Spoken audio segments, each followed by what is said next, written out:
when we make a mistake, that's okay. We just have to treat each other with some grace and also not be so hard on ourselves and treat ourselves with some grace. And I love this Einstein quote and this GIF here that I've been using. Anyone who's never made a mistake has never tried anything new. I know we all love watching films and movies. Some of you may like comedies, westerns, dramas, bromances, romantic comedies. The best part to me, and I don't know if this is for you, is always the bloopers. Because when we sit down in the movie theater or we sit down on our couch, we watch this polished product. I was watching an episode of The Office last night with my wife, and we were like, how could they get through that scene together without dying? Then I went to YouTube and I looked up Office bloopers and we watched. Oh, that took them 19 tries to get 30 seconds of film in the can that they could actually use.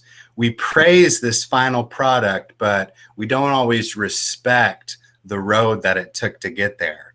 And I'm sure some of you are thinking like the Pixar films when they have bloopers at the end. My favorite still is Smokey and the Bandit because I love Burt Reynolds and I love the bloopers at the end of that.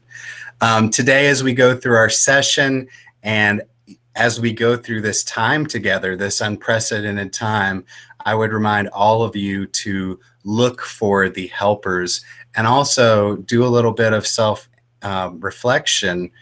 Are you being a helper right now? And I know that most of you are, because I know most of you, and I know that this is an unprecedented time for learning about ourselves, learning how we connect with one another, how we connect with our students. And so in these trying times, look for the helpers because they are always there. So I doubt that we'll go the full 2 hours that were allotted today together. We'll go till we just run out of steam, but here's the general path for today. We'll start with what is Edji, and then I'm actually going to do a model lesson with Edji. So I'm going to model how, if you had to do this virtually, how you could do this with students. And it's basically the same thing as doing it face-to-face. There's just a little bit of extra prep work involved, but a nice big payout. We'll debrief this, so we'll have time after we've modeled and after we play to really pick it apart. And then we'll conclude and I'll give you some extra resources to get you started off on the right foot with Edji. I'm going to go back to the back here and see if there's anything in the chat that I need to address. Yep. And thank you, Rhonda, for answering. I will share this with you as well as, oh, thank you. We are recording this. That's wonderful.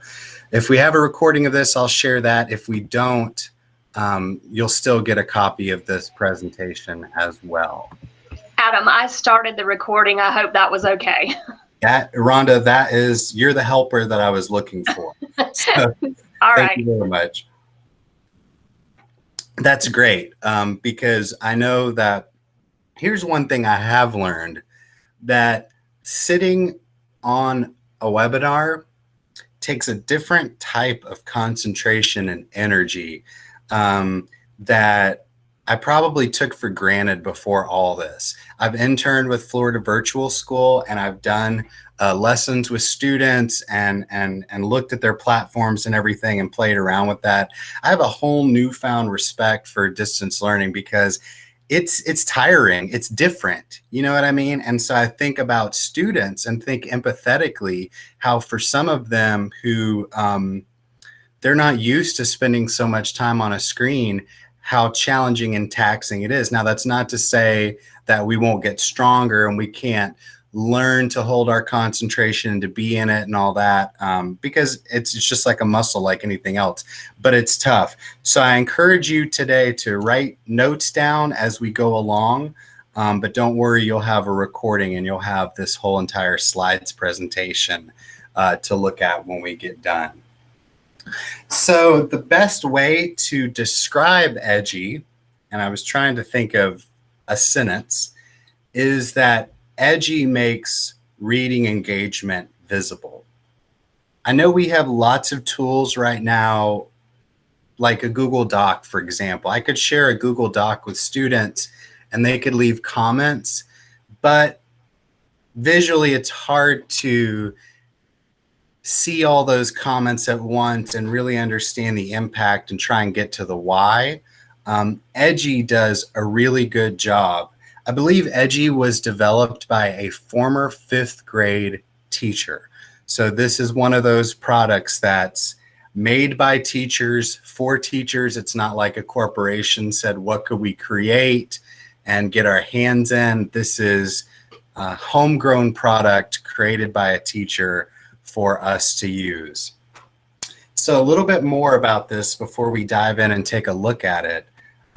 It's a classroom reading tool that lets you share any type of content with your students. I know I said reading, but again, think outside of the box. There's other things we can share beside text that you want analyzed and discussed in the classroom.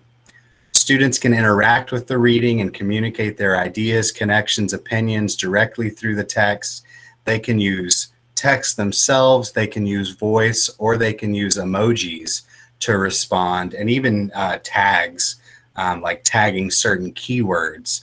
As their teacher, you can see all of their annotations come in live, gaining a unique and live view not only into what each student thinks, but how the class as a whole has interacted with your text. Now, I was looking at your subjects when you registered for this event, and I know we're all over the place. Everyone in this room right now is either from pre-K to district level admin. And again, it's made for reading, but think outside the box. It can be used for other things as well.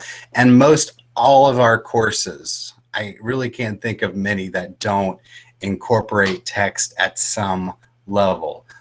Which is great, which is amazing. So what does Edji look like? Some of you have probably never seen it.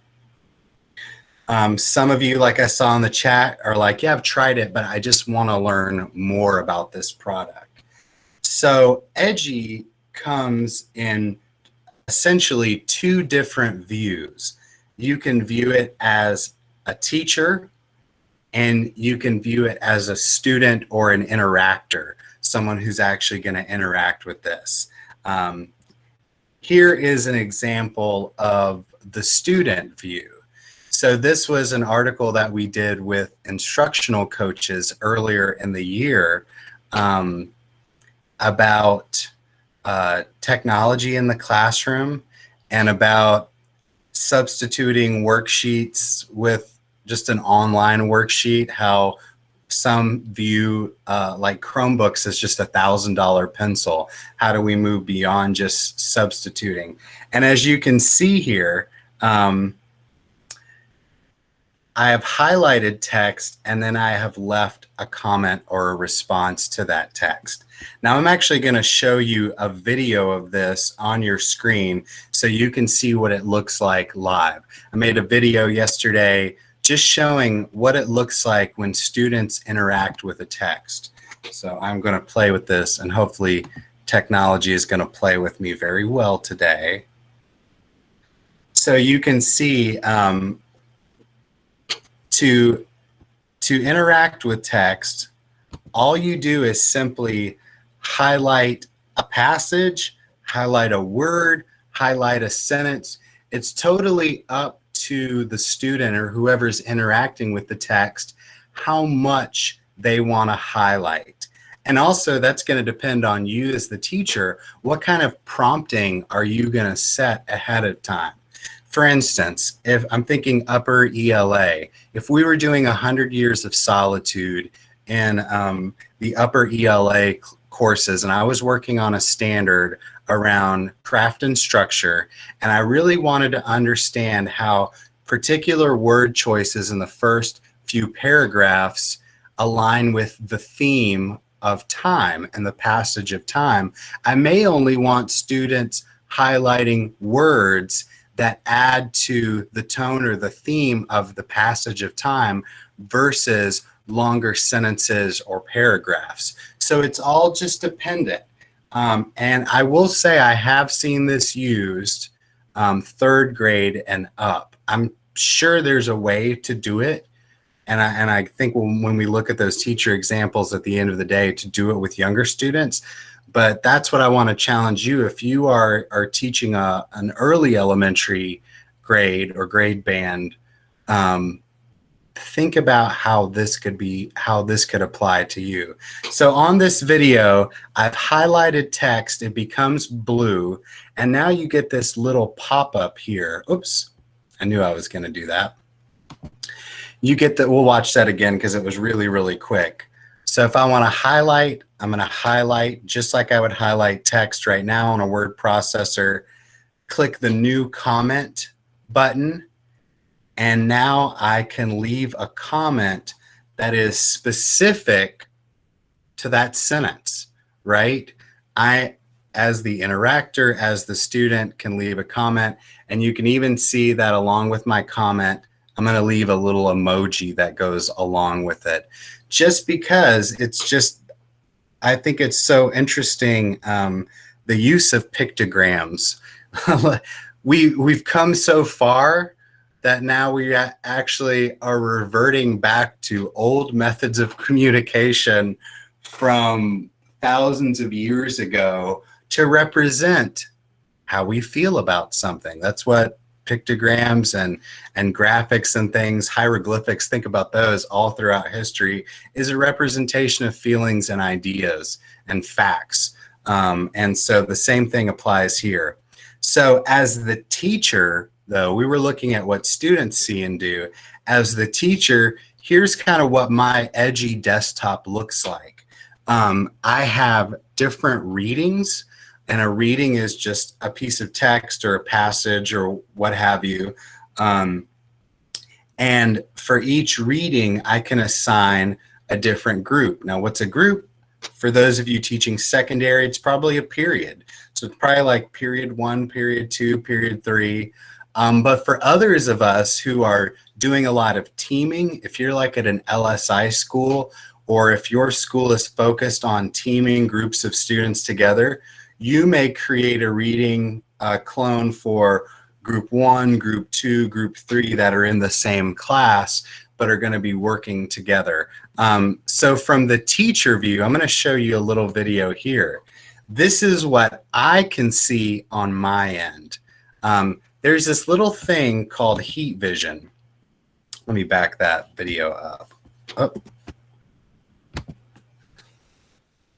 There is this little button over here on a reading called heat vision. When I turn it on, what you are seeing, oh, goodness, I guess I can't pause my video like I want to. Oh, there we go. All right. Sorry about that, guys. I should never make fun of my dad and his troubles with using technology, because I have the same exact pain points sometimes. Learning is messy, Adam. So thank you, Chris. So note to self, call dad today. What I am seeing through my heat view is different degrees of color. So light yellow being the lightest amount of responses, all the way to dark flaming red, which means lots of people have commented on this certain section. So very good. So as you can see here, there are some sentences and some words on this passage that are light yellow, but as I scroll down, you'll see that there is this dark red sentence.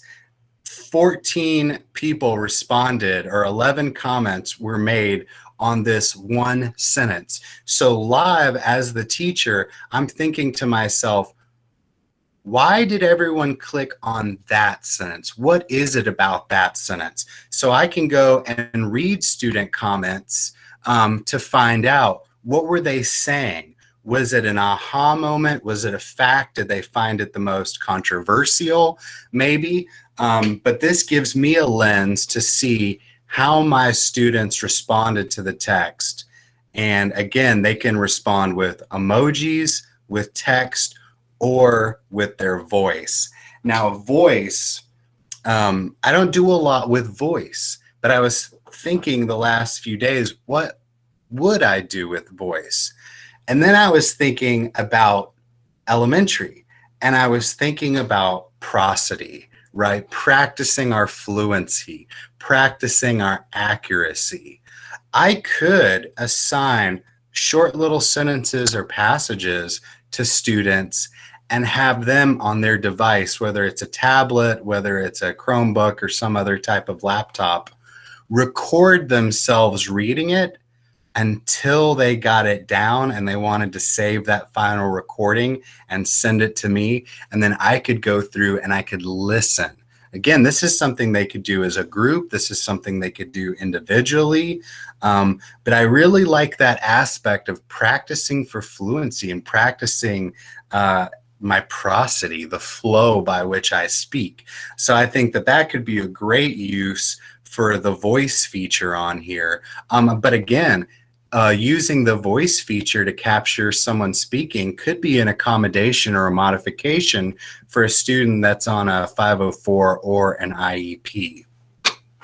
So I am going to chill before we move into the model lesson. And I'm going to see, does anyone have any questions that you want to turn on your mic or that you want to type in your chat box right now before we go on? I have a question. Okay, go ahead. You said, of course, you know, the teachers can see their responses. Can the students see each other's responses as well? Only if you turn that feature on. So only if you allow them to do that. But let's say I'm looking at a text for the first time, I wouldn't be able to see the other responses just yet. However, you can turn it on so that, think about when we took those, if you've ever taken an online college class, you know that you've got your forum and your instructor says, here's a reading. I want you to leave one response to the reading, and then I want you to respond to 2 of your classmates' responses. This could be the same thing where if you turn on that feature, other students can now reply to their classmates and their responses. They could ask for their questions, something like that. And that's a great question, Kim, because what I failed to show you here, and if I go back to this video, if I try to get this to play,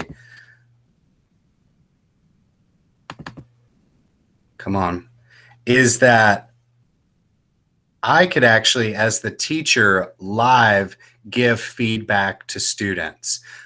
So if I notice that there's a hot area that everyone's highlighting and everyone's responding to, I'm going to pause it.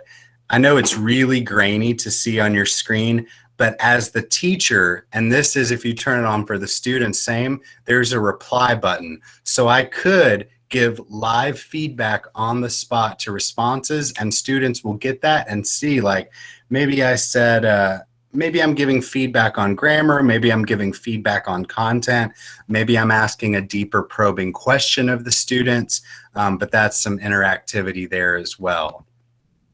Any other questions? So Adam, I have a question. This is Chris. Hey, Chris. Would the students, after you do your heat map, or would you be able to show that and say, hey, look at this to the students? Yes, that is one of the strongest uses. And I see Miss Overturf is here with a great comment about science text meeting. Let's say all the students responded. I could project the heat map onto my whiteboard or onto my screen and actually look with the students and say, oh my God, everyone commented on this. Why? Why this sentence? It's in this paragraph. what does this sentence do in this paragraph that other sentences in the same paragraph don't do? And just start probing with students and trying to come to deeper meanings. So yes, you can project your heat map as well, and students would be able to interact with you live, face to face, or even if you were doing this virtually, you could still show this to them virtually as well. If you have, I know you can interact with a student one-on-one virtually. Let's say you're not in the classroom. Maybe you want to talk to just the people that were in red. Can you respond to them as a group, or can you respond to the whole class? Oh, that's a great question. I am not sure that you can respond to them as a group. I see what you're saying, though. Let's say I have 22 kids in the room and 14 found something controversial that they just couldn't get over in this text, right? Especially if I'm dealing with teenagers. I think what you're asking is, could I respond to all 14 at one time through a block? I don't think that feature is there yet, although what I'm showing you today is the free version. So there is a free version. You know, I'm all about it. As long as it's free. I know that probably a lot of us used Padlet when it was free, and now they started charging. For the free version, you can have, I think it's 2 or 3 active readings going at any given time.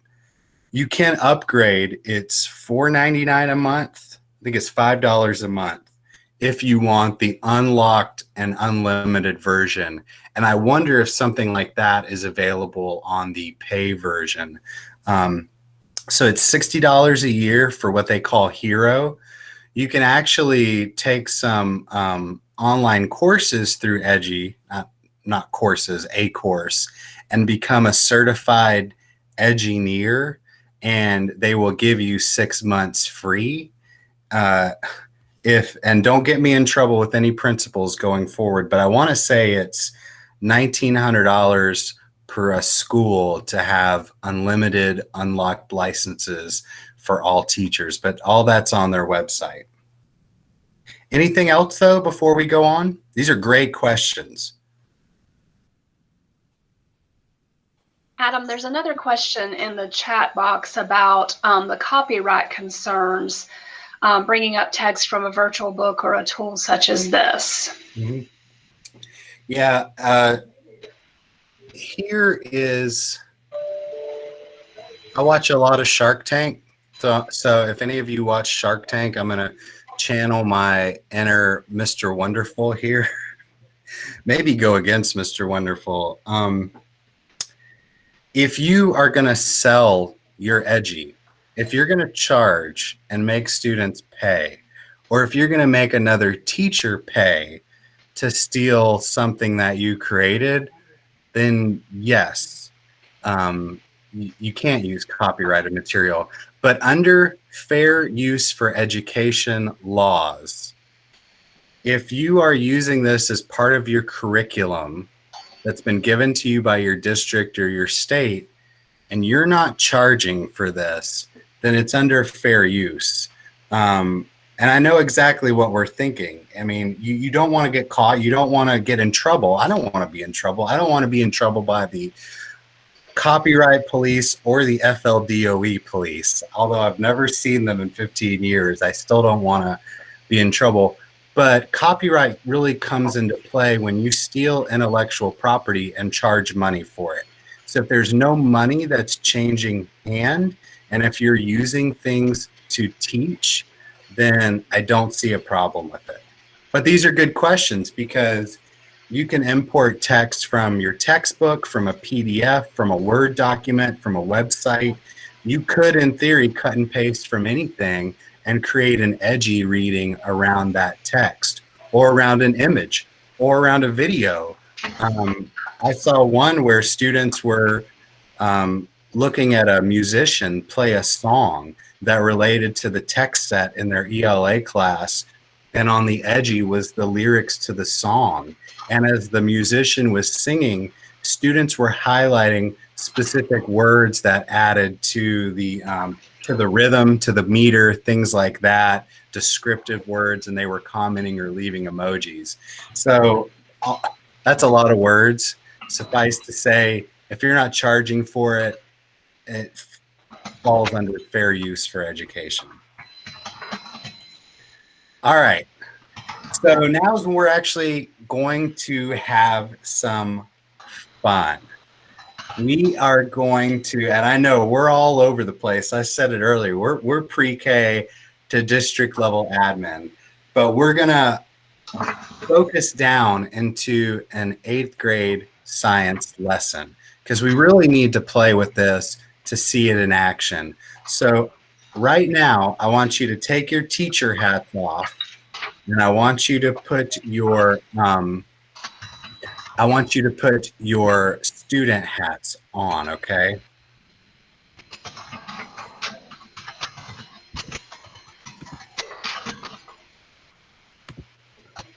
Sorry. All right, so here we go. Everybody's ready? You're in student mode. Here we go. And I know a couple of you have seen this, but we saw it face to face. So here is what we're going to be learning about today. And if you could mute your mic if you have your mic on, just because I have drummer ears and I lose track of where I'm at from years of hearing loss. We're going to be looking in our 8th grade science class today at the idea of scientific theory versus a scientific law. Because those are two misconstrued things that it's easy to confuse. They sound so similar, and yet we know that they're not. We know that they're different because if they were the same, there wouldn't be the distinction between a theory versus a law, right? So today, in our short amount of time that we have together, we're going to be exploring what's the difference, okay? Really, what we need to be able to do is think in a couple columns. So in regards to scientific laws, what is a scientific law? What's it not? And the same thing for scientific theories. What are the characteristics of scientific theories and what are not the characteristics of scientific theories? And if we can do this, then when we move on to our lesson of the law of conservation of energy, we're really going to be able to understand why it's called a law versus why it's not called the theory of conservation of energy, okay? So I hope we can walk away with that clarity. And again, hopefully you've got something to write with and something to write on. So just like in the face-to-face classroom, it's important before we start anything to look at what's our learning target and what makes up the success criteria for today's lesson. Now, we're going to be doing the same learning targets and success criteria for a few days in this class, but I want to go over it again. So we're really going to be hitting standards 3.1 and 3.3. Explain that a scientific theory is the culmination of many scientific investigations, drawing together all the current evidence concerning a substantial range of phenomena. Thus, a scientific theory represents the most powerful explanation scientists have to offer. Now, on the other hand, explain that scientific laws are descriptions of specific relationships under given conditions in nature, but do not offer explanations for those relationships. And today, your exit slip is really going to be around the first two success criteria. I need you to be able to explain the characteristics of a theory and explain the characteristics of scientific law. And just as an aside, if you're freaking out because you teach first grade music or whatever it may be, don't freak out. This is low stakes, and I promise I'm not going to send paperwork home to mom or dad and put this in Skyward or anything like that. Really, what I hope you create on your paper today as we go through this virtually are 2-column notes. So on one side, you've got scientific laws, and on one side, you've got scientific theories. and you're able to label and define characteristics of each one of those. This is going to make you successful and help you understand science a little bit better. Okay, so here's where learning gets real messy, because I'm going to ask you now to use the Edji tool while we have our Google Meet session going live.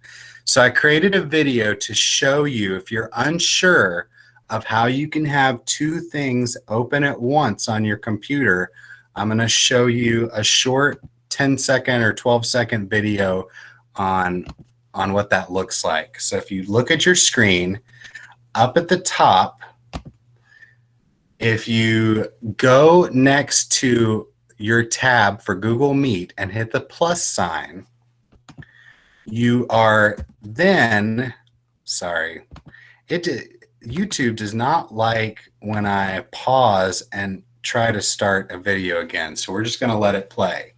If you click to add a new tab and then go to edji.it, this is where we are going to launch from.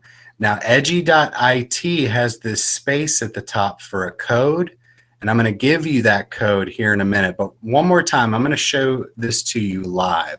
So I've got a lot of, well, this isn't a lot. Sometimes I have 25 or 30 tabs open because I'm going to be on the new Virtual Hoarder show on A&E. I like to keep lots of tabs open. And if you are unsure, just click the plus. It's going to open up a new tab. You'll still be able to hear the audio. You just won't be able to see me. And the website that we're going to is edji.it. And let me show you the code. If I can get here. So we're going to try this out. I have created a reading in Edji for you. I have put the directions onto that Edji. Remember, we have to be able to define the characteristics of theory and of scientific law. Those are the types of things I want you to highlight and respond to today. I want you to make at least one or two textual, that means typing something out, responses. And I also want you to try to leave some emoji responses as well as you're reading. So we're going to take about 8 minutes right now just to let you read and practice. If you go to edji.it in another window, this is the code that you're going to type in to access today's reading. It is the number 8, lowercase v, the number 6, and H. That's all it is. It's very straightforward. So I'm going to pause, but if you have questions, type them into the chat box or just unmute your microphone for a second and ask your question. As you start working, I'll bring up the heat map here in a little while and we'll take a look at that. But I'm going to set a timer on my phone for 8 minutes to let you explore and play with this tool. And if you have any questions, just come back to this tab, unmute your mic, and ask away or type in the chat box. So 8 minutes, ready, set, go.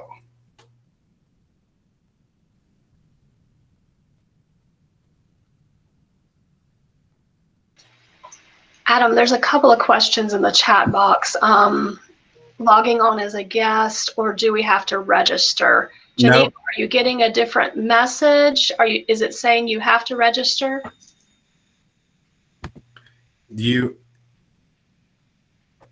I went to the home page. I may have just gone to the wrong place because I was bringing up stuff when he was talking, so I may have been not paying attention well. No, that's okay. Yeah, I'm going to actually log out of my Edji. And if you look at this screen, when you come to Edji, you don't have to do any of the registering or log in to access this reading. You would just type in the 8V6H up in the top. I forget what it's called when nothing's here. The code, the key code. So 8V6H and hit go. And yeah, then it's going to ask you, what do we call you? And you can put your name there. And you don't have to use your account with this. We're just going to use it as a guest today. So that's actually a really good question that I'm sure other people were wondering as well. What else?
Adam, Yes. Geneva's got a question about logging in. Can you walk her through that one more time? Oh,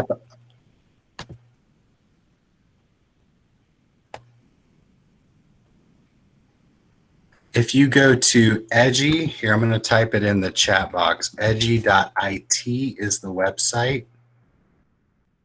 And then enter the security code 8V6H as a guest.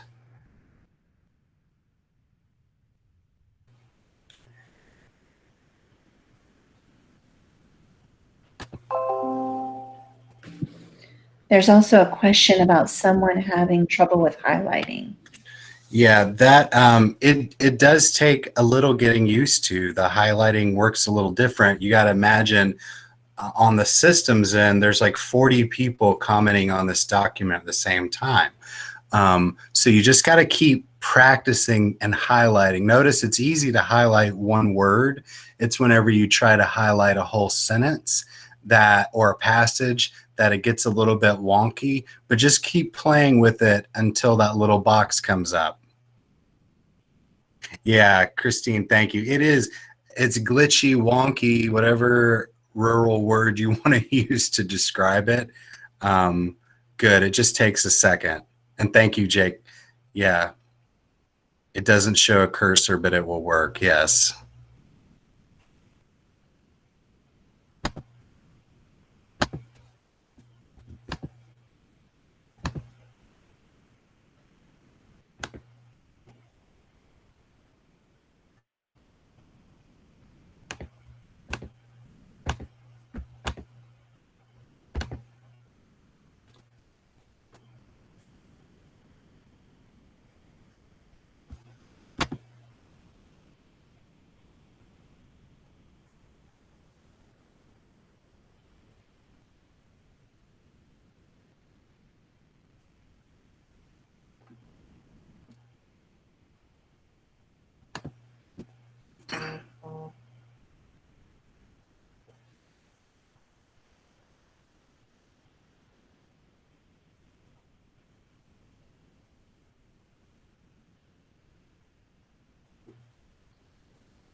So take about another minute and a half, and we're going to get started again in a minute and a half once the timer goes off.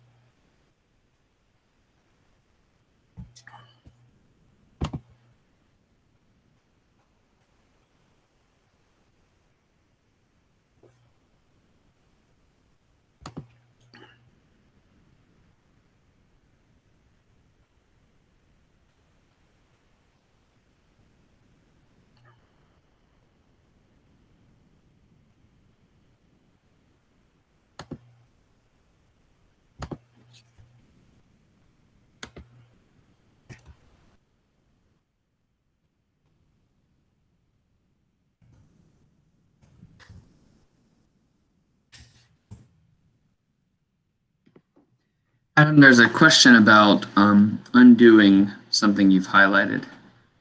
Ah, very good. Yeah, I think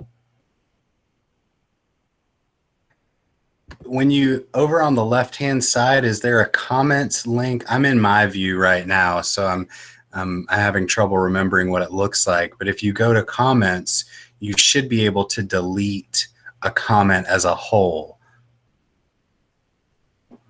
Are you seeing that, Jake, or am I making that up? Yeah, it's there. It's not open by default. You have to open it, but it is there once you open it. There's it's a little bubble says discuss in my notes. If you click my notes, it will bring up all of your comments, and under each one of those, you can either delete or edit it. Okay. That's okay, Sheila. Hey, Sheila, this is a total sandbox. So this is just about playing right now. I'm actually going to present to you to show you what we just did there, okay? So as you all, and hopefully this will come up here in a second, as you all were typing and commenting, I went in, let me show you what I did. So here on the desktop for Edji, I've got a couple of my readings and then some of my drafts that I've started. But here is what's the difference between a scientific law and theory reading? And you guys are the Tech Tuesday practice group. And remember, here's your little key. That's how I know it's you. So if I want to go and look at the annotations that just happened, I could click on Tech Tuesday practice group, and then it's going to bring up the document for me here. Now, as I look at this, I'm wondering if the heat vision is on for you as well now. You are able to see where the heat, where the conversation, where the replies were at the most during this article. And here we come to our first really, really red area. And it's this sentence: a scientific law predicts the results of certain initial conditions. I like to think about this as scientific laws are really good at using mathematics to predict the outcomes of things, right? That's when we use scientific laws a lot, is when they're coupled with mathematics to get this predictable outcome. So if I wanted to right here as the teacher, I could project this, or I could share on my screen and click on these comments and actually look at how everyone commented on this particular sentence here. And really, you guys hit the nail on the head. This is the definition. This is the main broad definition that we want to remember. It predicts results of certain conditions. That would be the way to remember it. Some of you used the tag. I created some tags up here at the top of my article, these quick labels. You can create these. I think about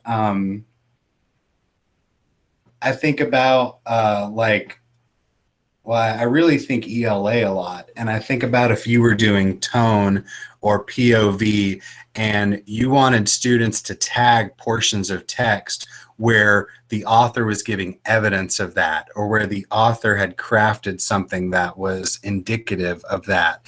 Same thing with science, same thing with social studies.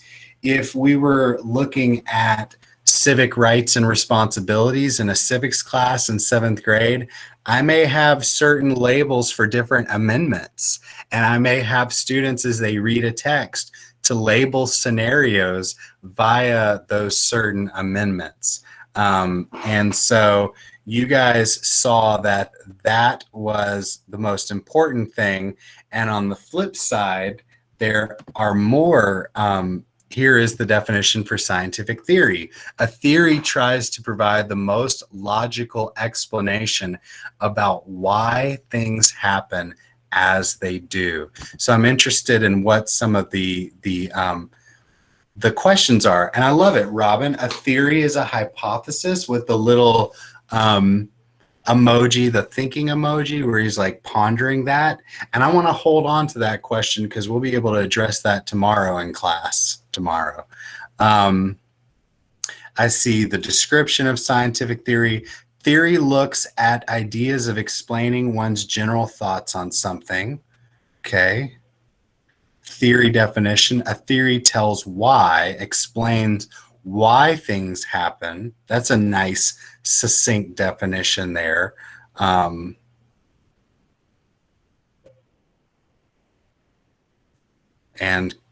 getting to the word logical. Now here we go again. A law predicts what happens while a theory proposes why. So I've got some like the okay hand. I've got this face from Stacy, the open mouth. Like, that's a nice way to remember that. A law predicts what happens while a theory proposes why. And in science through research and data and experiments, we can predict a lot better than we can answer the question why. Why sometimes gets us into the supernatural, outside of the realms of natural science, because we as humans always question why. Think about if you've ever been around a toddler lately. Have they asked you why 10,000 times? So we're really good at predicting in science. That's why laws and mathematics come into play. But it takes a lot more evolution of thought and ideas to define a theory, why something happens. So this is very, very good. This is very, very good. And I even see, I left a comment here. I replied to this, so you can see that as the teacher, you are able to reply to these as well. And for some reason, this last paragraph really spoke to everyone. A good scientific law is a finely tuned machine accomplishing its task brilliantly, but ignorant of why it works as well as it does. So this is, and I love this idea of a good scientific theory is a bruised but unbowed fighter who risks defeat if unable to overpower or adapt to the next challenger. So what a good picture of a theory. A law is like a Porsche 911 Turbo. This finely crafted Bavarian machine, right? This beautiful, or like a Ferrari Enzo, this handcrafted, almost one of a kind thing. Everything works perfect. Whereas the image that we need to think of a theory is, it's this fighter who just keeps trudging along. It's this pugilist who doesn't give up, because if he's ever beaten, then everything we know comes into question about that theory. So I really like that all of you caught on to that. Lisa put, great metaphor to help me remember the differences. That is a really, really, really great metaphor. So I'm going to go back to here, and I want to work on this. So we're going to try something, and we'll see how it goes. I'm not sure how it's going to go or not. On this slide for scientific laws and scientific theories, I want a couple of you to unmute your mic and tell me, based upon what we just read, how should I, in this little column, define scientific law? What could I say around the characteristics? What would help me remember that? What do you think I should put into this column right now? I'm going to wait and just let you unmute and tell me, what should I include for scientific laws? Repeatable. Repeatable. Thanks. That goes back into the idea of being able to predict the result. If it's a law, it should hold up every single time. That makes it repeatable. Great. What else? Proven. Proven. Another good word for this. They're repeatable. They're proven. What else? Studied. Studied. I like that. Repeatable, proven, studied. What else? Let's get two more ideas here. What's that? Determined. Determined. It's almost like, yeah. That's that kind of word blows my mind. It is. It's not determined in the sense that, like, I'm determined to pressure wash the shed today when I go home. It's more that the outcomes are determined based upon those initial conditions. So I think that's great. What else? Predictable. Predictable. Very good. These are great. So let's flip over to scientific theories. Remember, it's the unbowed fighter who has to keep fighting against scrutiny. What are some words or ideas that I should include here? Tested. Tested. Great. What else? Based on data. And you know what I'm going to add? I'm going to add one word, because I love based on data. I'm going to put based on available data, because remember, as we get new data, as we're able to see things, I think about Einstein. Einstein made these predictions and these theories about relativity and light. It took decades for scientists to actually create experiments to get data to test, does that theory hold water or not? So great. What else? Not proven. Explanation. Okay, I heard a couple things. I heard explanation. I think I heard someone say unproven. Correct. I'm going to add up to a point, right? Because some things, especially newer theories, just haven't had enough time to studied or had additional references. And I'm going to put something from our reading answers the why. Okay, it answers the why. Why? Okay, very good. So now, I don't know if your two columns look like my two columns, but if this was a true classroom, a virtual classroom, I may have you hold up your papers to show, but we're not going to do that right now. Actually, we're going to come back here and take a look at our success criteria, because what we need to be able to do after this time, which is coming to an end, is explain the characteristics of a scientific theory and explain the characteristics of a scientific law, which we have some characteristics on our two-column notes right here, which is great. The scientific theories answers the why. They need to be challenged. They have to be challenged, because we'll know a scientific theory is true if it holds itself above scrutiny. If it can be scrutinized, have fingers poked at it, be plotted, and if it holds up like that fighter through the end of the fight, we know that that's a good theory. Whereas laws, on the other hand, are these, I love it, repeatable, proven, studied, determined, and predictable things. It is a law for a reason. If you do this, you get this.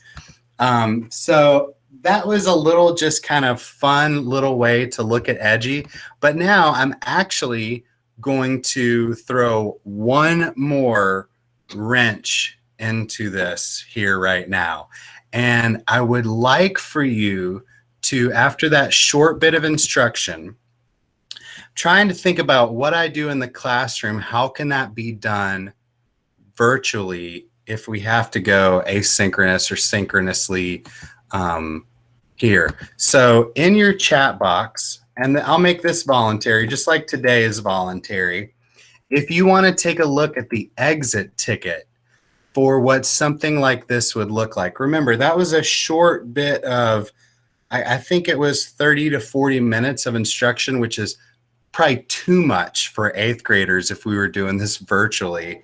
What would the exit ticket? I need an exit ticket because I need to know tomorrow, what do I need to cover before I actually get to tomorrow's content, and which students are struggling with these ideas from today.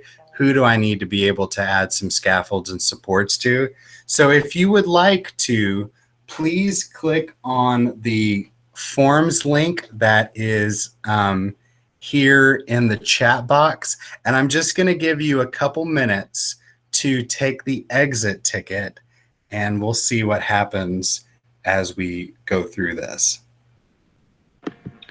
Adam, there are a couple of questions in the chat box about uploading passages and if they can copy and paste into Edji, if they have, I guess, an online text. Yeah, no, Christina, I would not be bringing this to you if we could not cut and paste into this thing.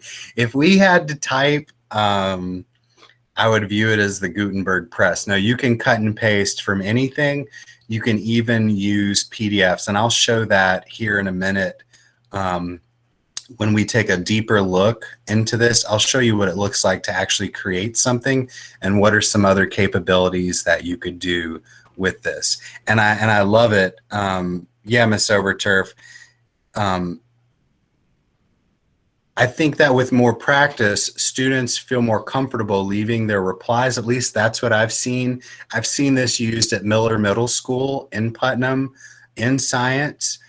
And once the students got the grasp of, oh, you mean this is like leaving a comment on a YouTube video or on somebody's wall or on their Instagram, it's more than just grabbing that answer, right? You could make students, you could prompt them to say, you're only allowed to reply with questions today. You can't actually make a declarative statement, only interrogative statements. That kind of takes it away from them just being able to grab a word and answer a multiple choice, for example. So I see that some of you were brave and took the exit ticket. I'm looking at the, I see some responses coming in here right now. Very good. Thank you very much. I really just wanted to look at what our superhero fun professional names would be. Robin, Girl Wonder, Wolverine, Miss Frizzle. She was like the original professional superhero, right? Well, maybe Mr. Rogers was. Civics Mama, Logical Lewis, Canvas Man, Xena the Warrior. I haven't thought about Xena in forever. That is great. That is great. So thank you. So you see, by using an exit ticket, I know we're not talking about Edji, but I have a lot of data to go off of now, so that the next lesson that I use is going to be more meaningful, because now I know where we all stood in relation to the success criteria, so I can make an adjustment for tomorrow's instruction. So that is wonderful. So let's actually take a look at creating an Edji. So let's think about some of the frequently asked questions. Christina asked the great question, can I cut and paste? Yes. You can cut and paste whole passages. You could edit and annotate things down if there was kind of some excessive fat to an article or something that the students didn't need. You could trim all that out. You can also, this is what I love, share readings with other teachers. So if you're working with a colleague, either Maybe you teach at one high school in your county and you have a colleague who's teaching biology in another high school on the other end of the county. You could actually share readings among one another, which is great. And there are actually ways to find public readings. Now, when I say readings, I mean a passage, a piece of text, something that's going to be used for annotation. I have no joined readings yet because I haven't shared anything with anyone, but I could discover readings. So these are public readings that you can grab and then edit and make them your own. So I saw we had civics mama here. So let's look up civics, for example. We've got a cabinet battle. It looks like Washington creating his original cabinet. Hamilton, project-based learning and student. Here's an article on fake news that goes along great with the Florida standard on, it's leaving me, propaganda and media influences. Very good. If we wanted to look for, let's look for biology, since we're in a science move. Here's a reading that was created, The Parts of the Cell. It's for grades 6 through 7. And this was already created. Let's preview this. Let's take a look at what this looks like. Oh, got to do that on the paid version, I guess. So unfortunately, but oh, here we go. Use this reading. Here is something that a teacher created on brain cells. And if you notice, this teacher did something different that I didn't do this first go round. This teacher actually had some prompts and questions embedded in their reading. So here they're saying, for the first part, use emojis to react to that opening paragraph. What are you thinking? So question 2 is, in your own words, what is, so this is where we start going beyond annotating and reacting to text to annotating, reacting, and answering some guided questions that the teacher has created and embedded into this reading. I wonder, let's see if I can use this. I'm gonna say use. Well, I don't want to get rid of that. We won't actually do that because I don't want to replace what I have right now, but I will show you what it looks like to create one. So if I want to copy and edit, this is the same view that looks like whenever you create one. So you give it a title. You can make it private or you can make it public. So if you want it to be searchable by other teachers, you leave it public. If you only want it for your account, you mark it as private. You can mark whichever grade levels or a grade band this would affect. This is an article that really was maybe for adults. So I can include university and college or drag all the way through here. Pick a subject because you can filter through subjects. And then here is where you provide your initial instructions to the students or to the interactors. This is great to use with adults. I know I keep saying students, but if any of you work with adults, this is another great tool to use with adults too. And here, guys, is where you cut and paste your text. So I found this on a blog. It was an article, and I went to the website, I copied all the text, and then I just pasted it right here. Now I could insert pictures if I wanted to. I could insert a PDF. Maybe there was a PDF page that went along with this, or I could add a question. And if you add a question, here's what it looks like.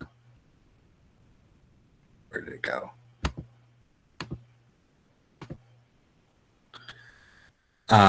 You can determine how you want students to answer. If you want them to answer with only emojis, only text, all three, maybe audio, maybe you just want to hear their thoughts.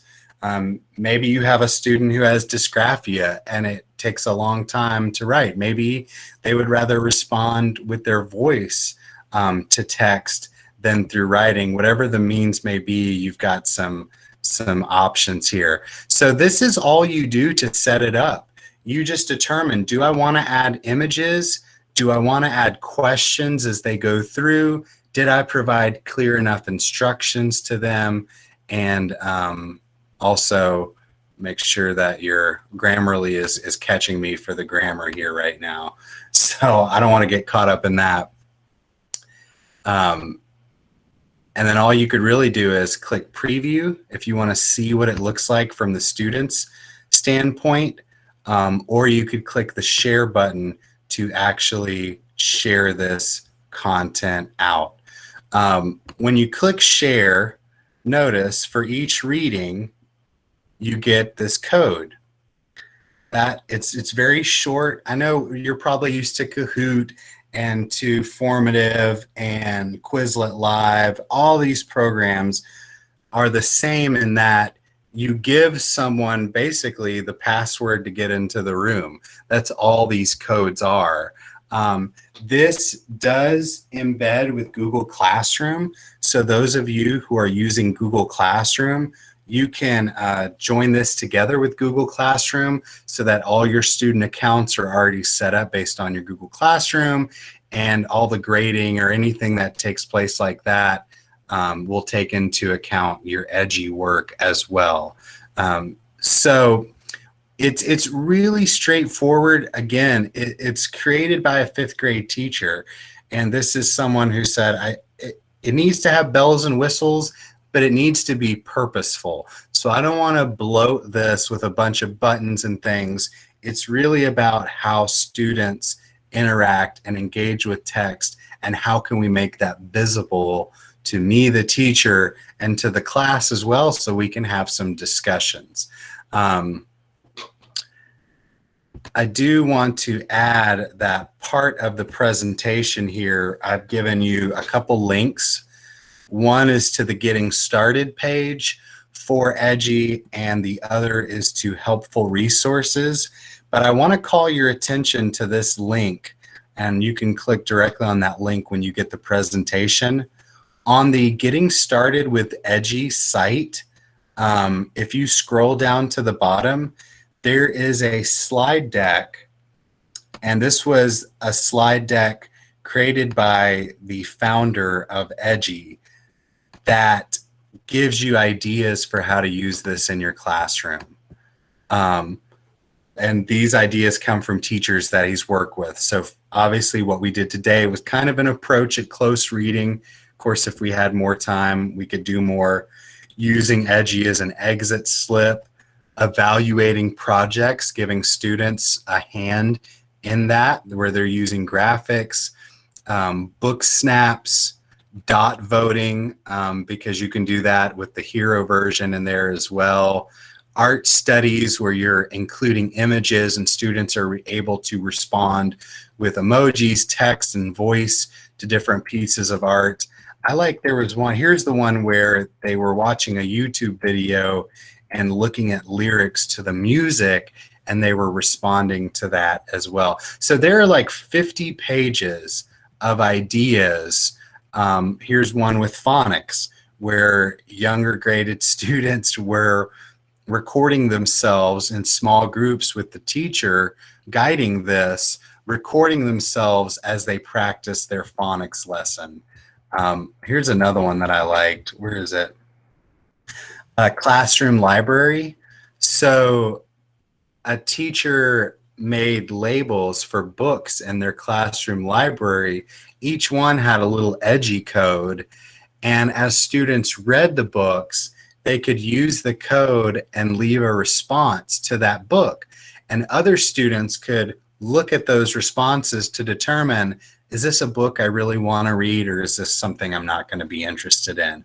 And I thought that was really creative, using the codes and labels within Edji as well. So there are some math things, social and emotional learning. of course, with the paid version, you get a lot more options, but I just wanted to show you that this was here as part of the presentation, along with other helpful resources that can get you started off in the right direction. It is 10:18 and I've just talked for like 78 minutes. So let me hear what you guys are thinking. What are some ideas that you all have right now about your content, your students, your needs? How are you thinking that you can use Edji to make it your own? I'm going to stop talking and let you turn on your mics. Adam, there were a couple questions about narration, adding audio files of what is written for students that may need that. I don't. What I'm wondering is if you as the teacher can go in, for example, I know I'm not sharing my screen right now, but let me try this. Bear with me. If I were to go into the article that we just read, and let's say I highlighted every single thing there, I wonder if I can then, I was hoping I'd get my little comment box. There it is, but where does it go when I click everything? I think I'm clicking too much on the screen is the problem. Now I've locked it up. I was going to say, I was wondering if you could actually highlight, we'll try it with just this passage right here.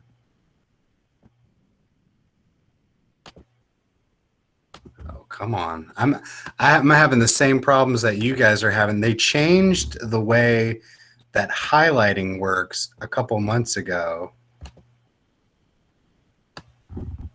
Look how many times am I going to highlight? This is a good Einstein quote here. So can I not leave? I was going to say if, oh, here we go. There we go. New.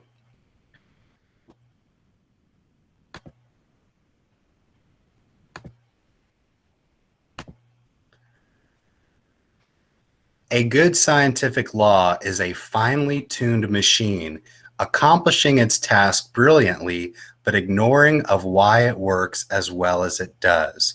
A good scientific theory is a bruised but unbowed fighter who risks defeat if unable to overpower or adapt to the next challenger.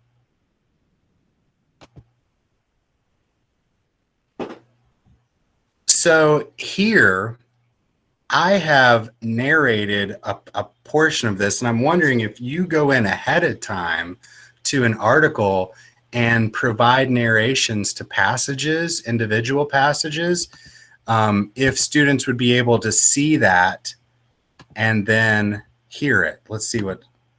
A good scientific law is a finely tuned machine, accomplishing its task brilliantly, but ignoring of why it works as well as it does.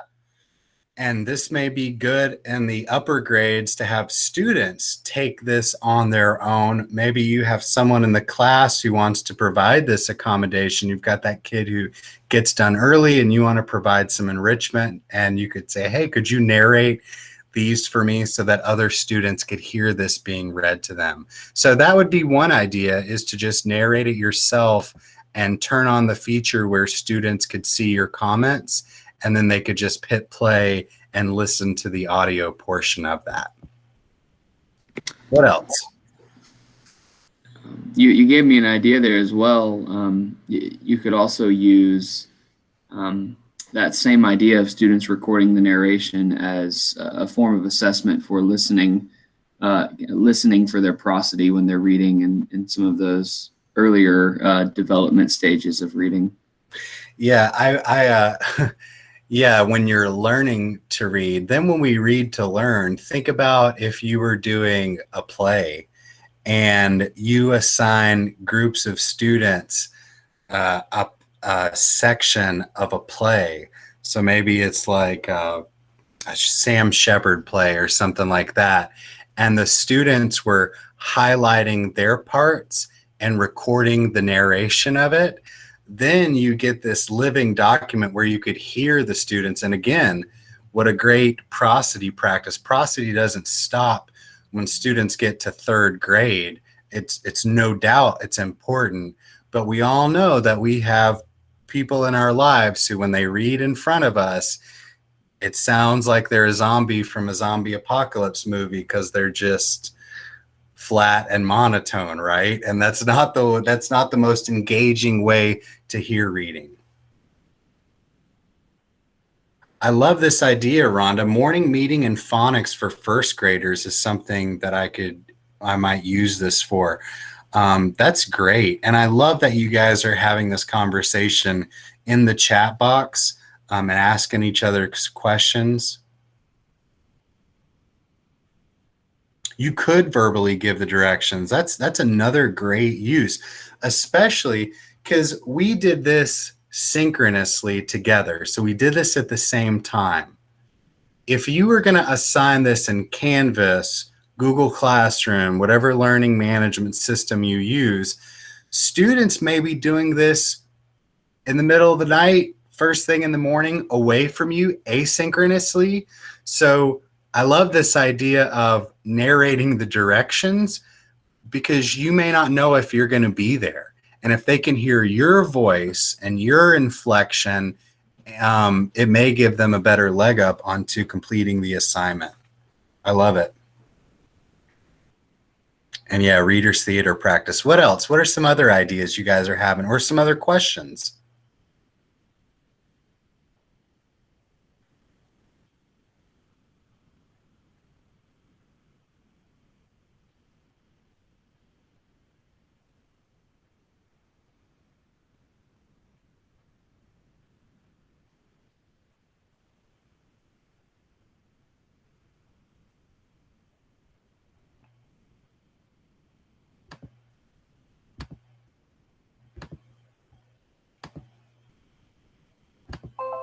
All right. Well, if there is nothing, I want to make sure that you all have my contact information.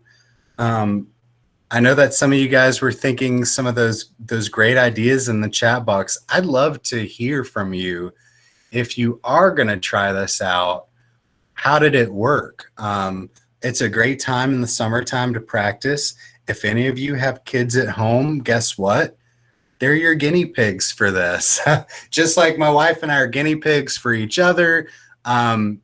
We have 2 teenagers at the house, and they have to practice all the stuff we use because we need to know if it works or not. So if you've got a kid at home who's a nice captive audience, you may want to try something. And if you try something and it works, let me know. And again, look at that slide presentation.